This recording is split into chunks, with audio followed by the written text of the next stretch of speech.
So good day mga chong. Magpapalit tayo ng oil. So ito yung gagamitin natin na oil, Shell Advance tsaka oil filter. Ito yung mga gagamitin natin.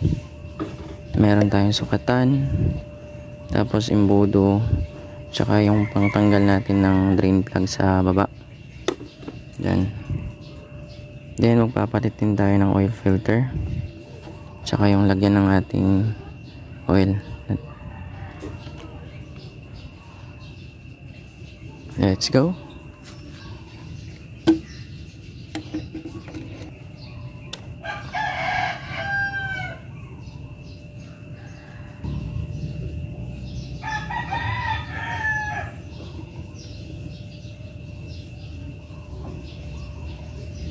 Yun. So nakuha na natin ang drain plug. So antayin na natin guys na maubos yung oil. Tapos itong drain plug itatabi natin. Punasan din natin guys. Antayin na natin maubos yung oil. Tapos saka na natin papalitan ng ating bagong oil, Shell Advance 10W40. Dalawa yung binili ko guys. Bumili ako ng 800 ml tsaka 1 liter. Kasi since magpapalit tayo ng oil filter, dapat kasi na ilalagay natin na oil is 1400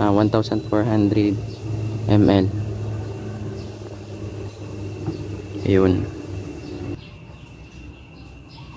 Tapos i-check natin yung odometer ng ating Rider 155 guys. Ito yung natakbo na niya. Bali 995.3 kilometer na yung natakbo niya guys. Yan yung update niya. Okay, goods. Habang hinintay natin maubos yung oil na dinidrain natin, siguro mga 1 oras. So habang hinintay natin yung maubos ang oil sa kabila, magpapalit tayo ng oil filter. Yan. Okay, so tatanggalin na natin.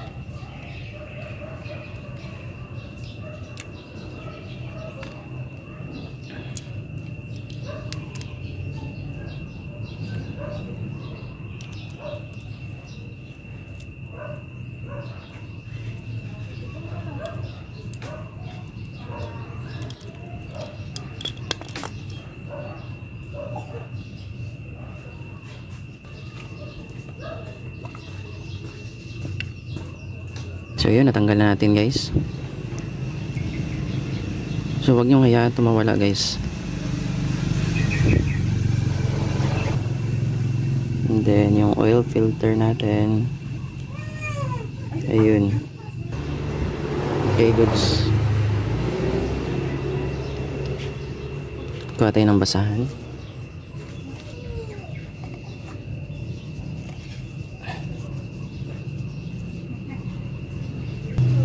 Huwag nyo hayaan mawala itong o-ring nya guys. Tapos meron din yan sa loob. Yun. Tanggalin natin. Ito. Yan.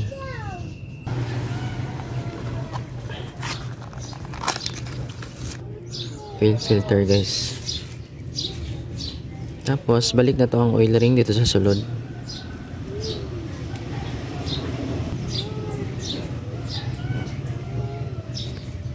Okay, so tara na guys.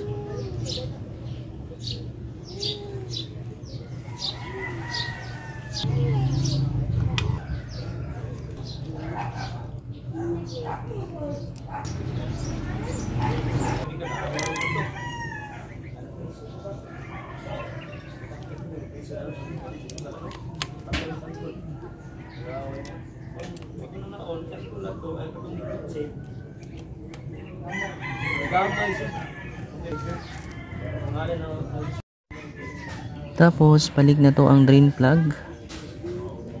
So make sure nga naagi na nga to ang gasket guys, dara. Dapat mabalikin na siya. Ibalik na to.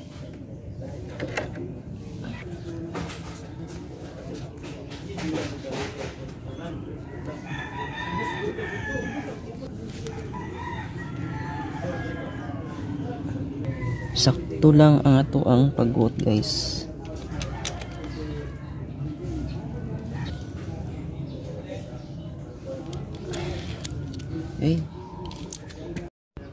Okay, next mag-change oil na ta.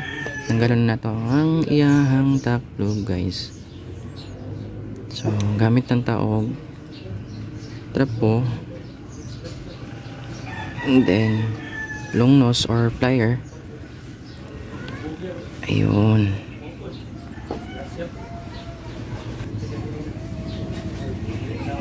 Okay. Tapos butang na to ang ato ang oil.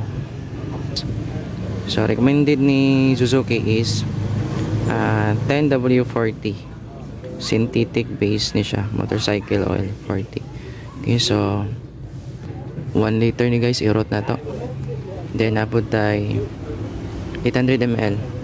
Since nag-ilis ta og oil filter, guys, ang atong ibutang sa ato ang motor kay 1,400 ml. So nagpalit ko 1 liter o 800 ml. So napa ni siya sobra. So ilis na to, guys. Let's go.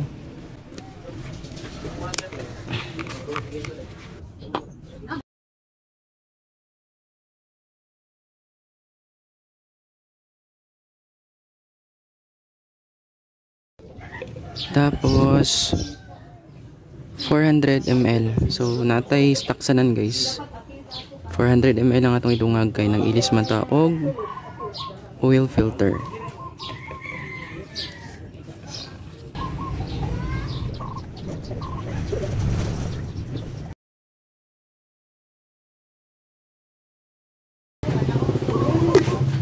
Okay, all goods.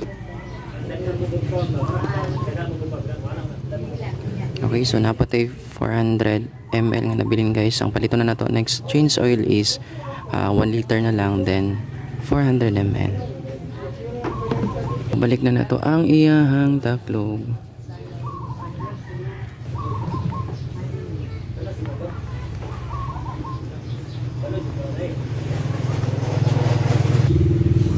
So check na to, guys, ang oil nga to ang nailis.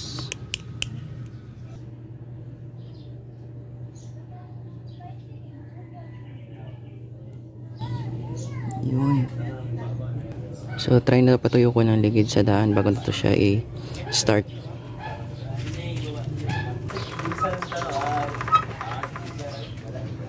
Okay, goods. Umanatag change oil, guys.